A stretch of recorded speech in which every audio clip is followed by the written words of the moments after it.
நான் சின்ன வயசில் சக்திமான்ன்ற ஒரு சீரியல் பார்த்து வளர்ந்த ஒரு பையன். சக்திமானில் வந்து எனக்கு பிடிச்ச கேரக்டர் வந்து சக்திமான் கிடையாது. எனக்கு வந்து பிடிச்சது தலைவன் கில்மிஷ். அவர் தான் இருள் நீடிக்கிறது அப்படிங்குவார். ஸோ இப்படி பண்ணும்போது எனக்கு கொஞ்சம் கேவலமாகவும் அசிங்கமாகவும் தான் இருக்குது. பட் இருந்தாலும் பரவாயில்ல. ஏன்னா கோடிக்கணக்கில் ஓட்டு வாங்கின ஒருத்தரே வந்து சட்டசபைக்குள்ளே போய் இப்படின்னு ஆக்ஷன் பண்ணும்போது எனக்கு இப்படி பண்ணுறது வந்து கேவலமாக தெரியல. அவர் பண்ணால் மாசாக இருக்குப்பா, நீ பண்ணால் கேவலமாக இருக்குது அப்படின்னு நீங்கள் சொல்கிறது எனக்கு கேட்குது. பட் இப்படி கேவலமாக பண்ணி தான் நீங்கள் மாசாக இருக்குது.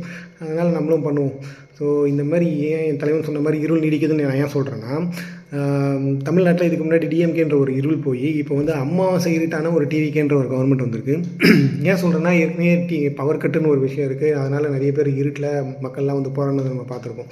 ஸோ இந்த மாதிரி ஒரு மோசமான சுச்சுவேஷன் அமையறதுக்கு காரணமான என்னுடைய படித்த வாட்ஸ்அப் குரூப்பில் இருக்கிற என்னுடைய படித்த தாவேக்கா நண்பர்களுக்கு நான் வைக்கக்கூடிய ஒரு கேள்வி என்னென்னா, நீங்கள் உங்கள் குழந்தைங்க இந்த சொசைட்டியில் படித்து பெரிய ஆளாகி நல்லா அறம் சார்ந்து நல்ல டிசிப்ளினோட மக்களுக்கு நல்லது செய்யணும், சொசைட்டியில் ஒரு நல்ல இம்பாக்ட் க்ரியேட் பண்ணணும்னு வளர்ப்பீங்களா? இல்லை ஒரு நடிகனுக்காக கட் அவுட் வச்சு பேனர் வச்சு பாலாபிஷேகம் பண்ணி ஒரு படம் ரிலீஸுக்காக முட்டி போட்டு கோயிலுக்கு நடந்து போய் மண்சோறு சாப்பிட்டு அப்புறம் கிரெயினில் கொக்கியில் தொங்கிக்கிட்டு அதுக்கப்புறம் கவர்மெண்ட் ஸ்கூல்லலாம் போய் அங்கே இருக்கிற காம்பவுண்ட் செவரில் போஸ்டரு பேனர்லாம் ஒட்டி ஒரு நடிகனோட புகழ் பாடி அதுக்கப்புறம் அது யாராவது கேள்வி கேட்டாங்கன்னா அவங்களை அசிங்கமாகவும் ஆபாசமாகவும் அசிங்கமாக பேசுகிற அந்த மாதிரி ஒரு தருதலையான ஒரு கூட்டத்தில் ஒருத்தராக வளரக்கூடிய ஒரு குழந்தைய அவங்க வளரணும்னு ஆசைப்பட்டு தான் நீங்கள் வந்து இந்த டிவிகே கவர்மெண்ட்டுக்கு ஓட்டு போட்டிங்களான்ற என்னுடைய தாழ்மையான கேள்வி.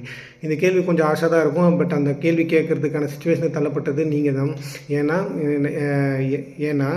நான் வந்து என் குழந்தைகிட்ட கேட்கும்பொழுது என்ன படிக்க போகிற அப்படின்னு கேட்டால் அவள் டாக்டர் படிக்கணுன்றா. இப்போ அந்த டாக்டர் படிக்கணும்னா நீட்டுன்ற ஒரு பெரிய பிரச்சனை இருக்குது.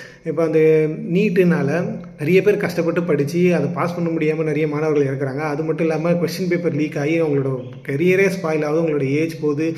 இதனால் நிறைய மாணவர்கள் பாதிக்கப்பட்டு இன்றைக்கி இந்தியாவே பெரிய போராட்டம் வெடிச்சிட்டு இருக்கேன். இந்த சமயத்தில் ஒரு படம் ரிலீஸுக்காக நீங்கள் ஓட்டு போட்டு தேர்ந்தெடுத்த எம்எல்ஏக்கள் இன்றைக்கி லீவ் போட்டு ஒரு சினிமாக்களை போய் உட்காந்து அழுதுகிட்டு இருக்காங்க.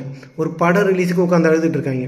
ஏன்னா நீங்களாம் யாருக்கு அழுவணும்? மக்களுக்காக அழுவணும்டா. மக்கள் இங்கே பிரச்சனைகளை போராடிட்டு இருக்கும்பொழுது நீங்கள் போய் உட்காந்து சினிமாவில் உட்காந்து கொண்டாட்டம் பண்ணி உட்காந்து அழுதுகிட்டு இருக்கீங்க ஒரு படம் ரிலீஸுக்கு. இந்த மாதிரி ஒரு கட் அவுட் வச்சு பேனர் வச்சு இந்த மாதிரி ஆபாசமாக பேசி திரிஞ்ச ஒரு கும்பலுக்கு ஓட்டு போட்டு தேர்ந்தெடுத்த என்னுடைய மகாபிரபுக்களை உங்ககிட்ட தான் நான் கேள்வி கேட்குறேன். நீங்கள் என்கிட்ட கோச்சிக்கிட்டாலும் பரவாயில்ல. இந்த மாதிரி தமிழ்நாட்டில் ஏகப்பட்ட பிரச்சனை இருக்குது. இங்கே நீர்வளம் போயிட்டுருக்கு, நிலவளம் போயிட்டுருக்கு, மலைகள் அடித்து இன்னும் திருடிக்கிட்டு இருக்காங்க. கேரளா இருக்கிற மொத்த மருத்துவ கழிவுகள்லாம் கொண்டு வந்து தென்காசி மாவட்டத்தில் கொட்டியிருக்காங்க.